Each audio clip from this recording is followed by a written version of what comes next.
Maka Yesus memanggil 12 muridnya, lalu memberikan tenaga dan kuasa kepada mereka untuk menguasai setan-setan dan untuk menyembuhkan penyakit-penyakit.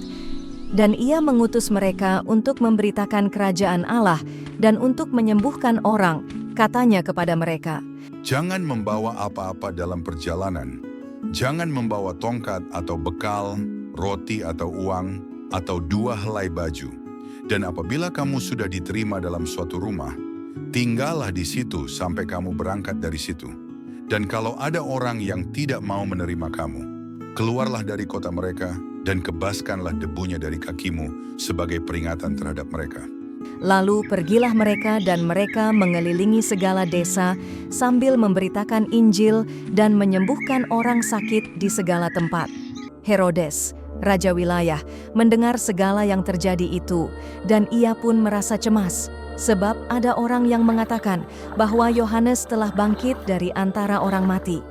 Ada lagi yang mengatakan bahwa Elia telah muncul kembali, dan ada pula yang mengatakan bahwa seorang dari nabi-nabi dahulu telah bangkit. Tetapi Herodes berkata, Yohanes telah kupenggal kepalanya. Siapa gerangan dia ini, yang kabarnya melakukan hal-hal demikian? Lalu ia berusaha supaya dapat bertemu dengan Yesus. Sekembalinya rasul-rasul itu menceritakan kepada Yesus apa yang telah mereka kerjakan. Lalu Yesus membawa mereka dan menyingkir ke sebuah kota yang bernama Betsaida, sehingga hanya mereka saja bersama dia. Akan tetapi orang banyak mengetahuinya, lalu mengikuti dia. Ia menerima mereka dan berkata-kata kepada mereka tentang kerajaan Allah, dan ia menyembuhkan orang-orang yang memerlukan penyembuhan. Pada waktu hari mulai malam datanglah ke-12 muridnya kepadanya dan berkata, Suruhlah orang banyak itu pergi, supaya mereka pergi ke desa-desa dan kampung-kampung sekitar ini untuk mencari tempat penginapan dan makanan, karena di sini kita berada di tempat yang sunyi. Tetapi ia berkata kepada mereka, Kamu harus memberi mereka makan. mereka menjawab, Yang ada pada kami tidak lebih daripada 5 roti dan 2 ikan, kecuali kalau kami pergi membeli makanan untuk semua orang banyak ini. sebab di situ ada kira-kira 5.000 orang laki-laki.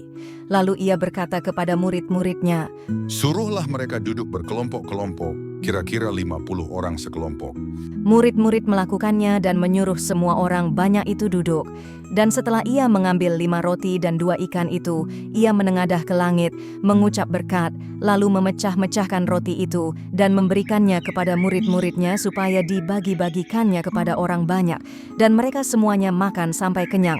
Kemudian dikumpulkan potongan-potongan roti yang sisa sebanyak 12 bakul.